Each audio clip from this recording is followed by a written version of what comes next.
വന്നല്ലോ. അമ്മവാ, എന്നെ മാനേജർ ആക്കണ്ട, അസിസ്റ്റന്റ് മാനേജർ ആയിട്ടെങ്കിലും. യവൻ എന്താ മനസ്സിലാക്കിയത്? എടാ, ഒരു അസിസ്റ്റന്റ് മാനേജർ എന്ന് പറഞ്ഞാൽ എഴുത്തും വായനയും അറിയാത്തവൻ എന്നല്ല അർത്ഥം. അനാവശ്യം പറയരുത്. എനിക്ക് വായിക്കാനേ അറിയാതുള്ളൂ, എഴുതാൻ അസലായിട്ട് അറിയാം. 7ാം ക്ലാസ്സിൽ എന്നോടൊപ്പം പഠിച്ച കുഞ്ഞുമോൻ പറഞ്ഞിട്ടുണ്ട്. അമ്മാവാ, എനിക്ക് ഒരു അവസരം എന്താ? എന്തിന്?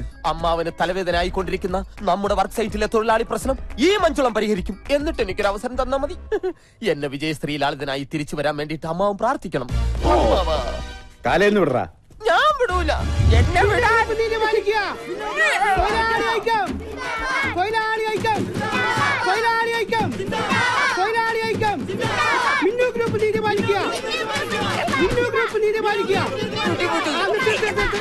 മക്കളെ, മുതലാളിമാര് വന്നിട്ട് ഇവരെ വിട്ടാ മതി.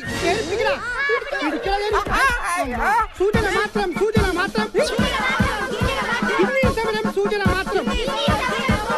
തോറ്റിട്ടില്ല, തോറ്റിട്ടില്ല, തോറ്റ ചരിത്രം കേട്ടിട്ടില്ല, തോറ്റിട്ടില്ല, തോറ്റിട്ടില്ല,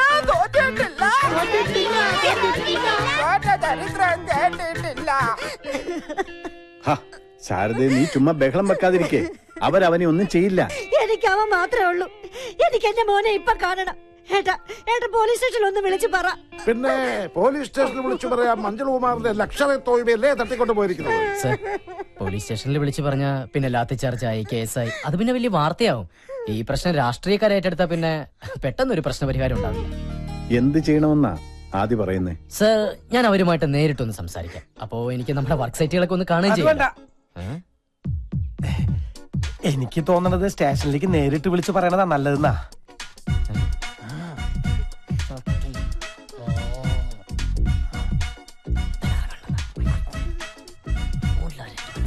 എന്താ? നമ്മൾ ഒരേ നാട്ടുകാരൊക്കെ തന്നെയാണ്. പക്ഷേ ഞാനിപ്പോ തന്നെ GM ആണ്. ഒരു GMന്റെ മുഖത്ത് നോക്കി ഒരു ഡ്രൈവർ കൊഞ്ഞനം കുത്തി കാണിച്ചാൽ അതിന്റെ പണിഷ്മെന്റ് എന്താണെന്ന് അറിയോ mister? By the way, sir അനുവദിച്ചാൽ ഞാൻ അവരുമായിട്ട് നേരിട്ടൊന്ന് സംസാരിക്കാം. എന്താ മോളുടെ അഭിപ്രായം? നമ്മുടെ പുതിയ GM അല്ലേ, പോയിട്ട് വരട്ടെ. Thank you madam, thank you so much. ചേച്ചിന് കരയാണ്ടിരിക്കേ, മഞ്ജുളിനെ ഞാൻ കൊണ്ടുവരും. ഡ്രൈവർ വണ്ടി എടു. വേണ്ട, ഞാൻ വരാം.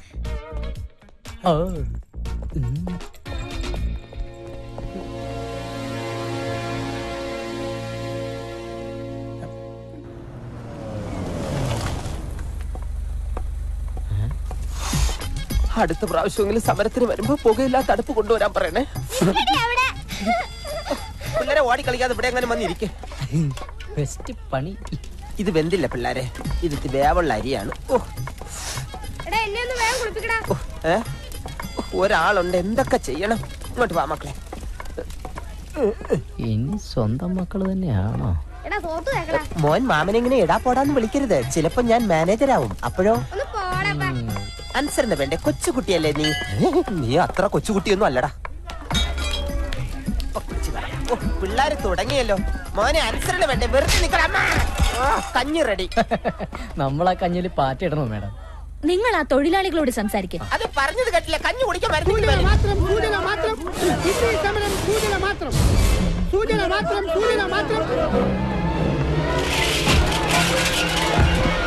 എന്തു പറ്റി? ഒന്നുമില്ല. അതെ, ഞാൻ അവരോട് സംസാരിച്ച ശരിയാവില്ല.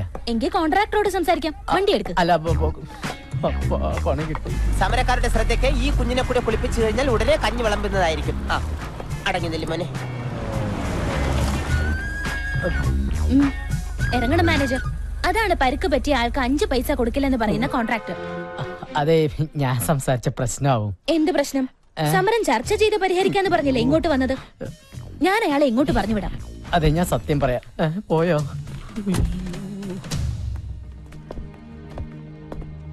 സോറി മാഡം, ഒരു കോംപ്രമൈസ് ചർച്ചയ്ക്ക് ഞാൻ തയ്യാറല്ല. ഇതൊന്നും എന്നോട് പറയണ്ട. താഴെ ഞങ്ങളുടെ GM ഉണ്ട്, അയാളോട് സംസാരിച്ചോളൂ. ആരോട് വേണമെങ്കിലും ഞാൻ സംസാരിക്കാം. പക്ഷെ എന്റെ തീരുമാനത്തിന് ഒരു മാറ്റമില്ല.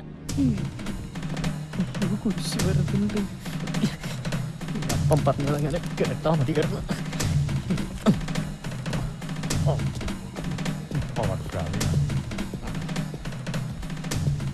അതെ, ഇവ മിന്നു ഗ്രൂപ്പിന്റെ മാനേജർ ആയിരുന്നു. അപ്പോ അന്ന് പണിയിലെ കൃത്രിമം കണ്ടുപിടിക്കാൻ വേഷം മാറി വന്നതായിരുന്നു അല്ലേ സാർ? അന്ന് എനിക്ക് ആളെ അറിയില്ലായിരുന്നു. ഒരു ജനറൽ മാനേജർ ഒരിക്കലും ഒരു സാധാ ലേബർ വേഷത്തിൽ വരുമെന്ന് ഈ ഭൂമി മലയാളത്തിൽ ഒരു കോൺട്രാക്ടറും പ്രതീക്ഷിക്കില്ല. അതാണ് ആന്റണി ആട്ടിക്ക് പറഞ്ഞത്. സർ, സിമെന്റിലൊന്നും ഒരു കുറവ് വരുത്തിയിട്ടില്ല. പിന്നെ എന്തിനാണ് താൻ കുറവ് വരുത്തിയിട്ടുള്ളത്? അത് മണലിന്റെ ഡിമാൻഡ് കാരണം ചെറിയൊരളവിൽ പൊടിമണ്ണ് ചേർക്കേണ്ടി വന്നിട്ടുണ്ട്. സാർ അത് മേഡത്തിന്റെ അടുത്ത് കംപ്ലൈന്റ് ചെയ്യരുത്. മേഡത്തിന്റെ സ്വഭാവം സാറിന് അറിയാലോ. അതിലും മോശമാണ് എന്റെ സ്വഭാവം. സാറിനറിയാലോ തൊഴിലാളിക്ക് എങ്ങനെയാണ് അപകടം സംഭവിച്ചതെന്ന്. അറിയാം, എല്ലാം എനിക്കറിയാം. തന്റെ ഓരോ നീക്കങ്ങളും കെട്ടിടത്തിന്റെ മുകളിൽ നിന്ന് ഞാൻ വാച്ച് ചെയ്തുകൊണ്ടിരിക്കുകയാണ്. അന്ന് ഞാൻ അങ്ങനെ ചെയ്തില്ലായിരുന്നെങ്കിൽ സിമെന്റിലും മണലിലും കൃത്രിമം കാണിച്ച് താൻ ഈ ഫ്ളാറ്റിന്റെ പണി തീർത്തേനെ. പക്ഷെ അങ്ങനെ തീർത്തിരുന്നെങ്കിൽ ഇവിടെ താമസിക്കേണ്ടിയിരുന്നവരുടെ പണിയും താൻ തീർത്തേനെ.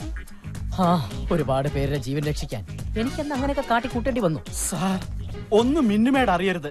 തൊഴിലാളിക്കുള്ള നഷ്ടപരിഹാരം മുഴുവനും ഞാൻ കൊടുത്തോളാം. സമരം ഇപ്പൊ തന്നെ അവസാനിപ്പിച്ചേക്കാം. അതെ സാർ. കൈ പിൻവലിക്കൂ.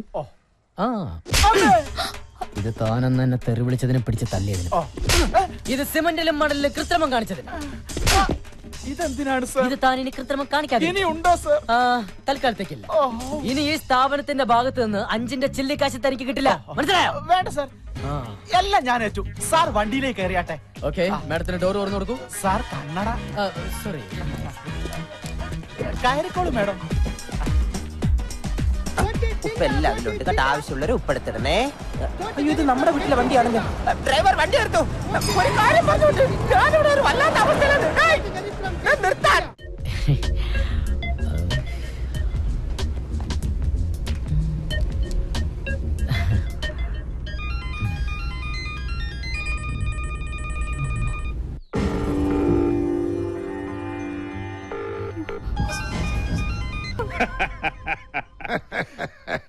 ആദ്യ കാഴ്ചയിൽ തന്നെ എന്റെ മനസ്സ് പറഞ്ഞു, മിന്നു ഗ്രൂപ്പ് നോക്കി നടത്താനുള്ള കാര്യശേഷി ഈ മുഖത്തെഴുതി വെച്ചിട്ടുള്ളത്.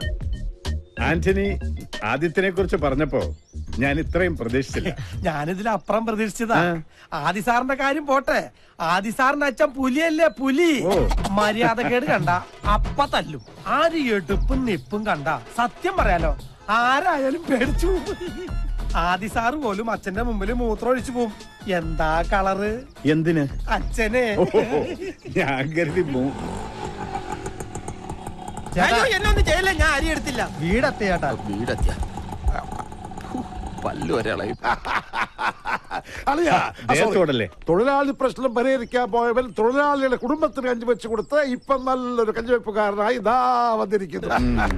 കൊള്ളാം. നുണയാണ് നുണ. കള്ളത്തരം പറയരുത്. നീ കഞ്ഞി വെച്ച് കൊടുത്തില്ലേ? അത് പിന്നെ 10-25 പേർ ചേർന്ന് ഇത്രയും നീളമുള്ള കത്തി എടുത്ത് തൊണ്ടക്കുഴിയിൽ വെച്ചിട്ട് വെക്കടാ കഞ്ഞി എന്ന് പറഞ്ഞാൽ ആരായാലും കഞ്ഞി വെച്ച് പോവും. അമ്മാവനായിരുന്നെങ്കിൽ പയറും ചമ്മന്തിയും വരെ വെച്ചേനെ.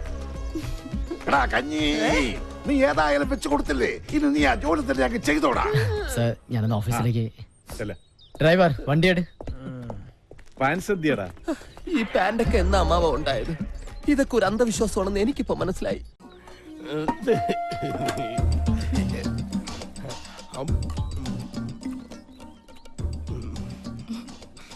എന്താ പേര്? അവൻ പൊട്ടനാ. അയ്യേ, പൊട്ടനാ. എന്തത്? ആനൂട്ടോ? ലക്ഷ്മി ചേട്ടാ,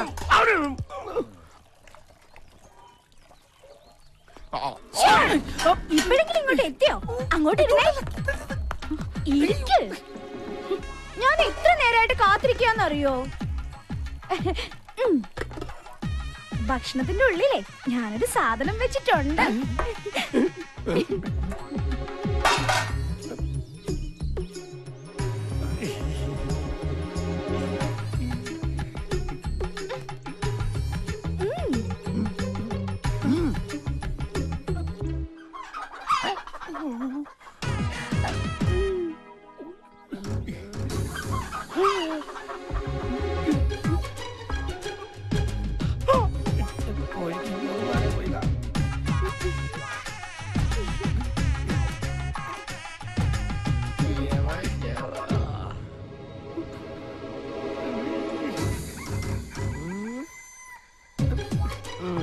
ഇതിനാരാടെ ഇരിക്കുക? ഒന്നും പറയണ്ട, ഇവിടെ ഇരുന്ന് എല്ലാം കഴിച്ചിട്ട് പോയാ മതി. ദേ 2 ദിവസമായിട്ടേ ഭക്ഷണം തീരെ കഴിക്കണില്ല. ഞാനിതൊന്നും അറിയുന്നില്ല. വേണ്ട വേണ്ട വേണ്ട, ഇരുന്നോ കഴിച്ചിട്ട് എഴുന്നേറ്റാ മതി. ആദിത്യ, ഇത് വെറും കോഴിമുട്ടകളല്ല, അനുരാഗ മുട്ടകളാണ്. ദൈവത്താണ് ഈ മുട്ടയൊന്നും. ആന്റണി ഇട്ടതല്ലെന്നറിയാം. ആദ്യ 2 പേർക്കും ഇഷ്ടമാണെങ്കിൽ നമുക്കിതങ്ങ് നടത്തി കൊടുക്കാം അല്ലേ?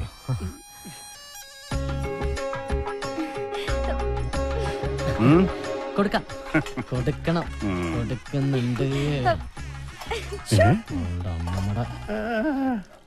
കോഴിമുട്ടയിൽ കൂടോത്രമെന്ന് കേട്ടിട്ടുണ്ട്, മുട്ടയിൽ പ്രേമം ആദ്യമായിട്ടാ. കഴിച്ചു കൃഷ്ണ, എങ്ങനെയാ പല തറവാടുകളും നശിച്ചത്.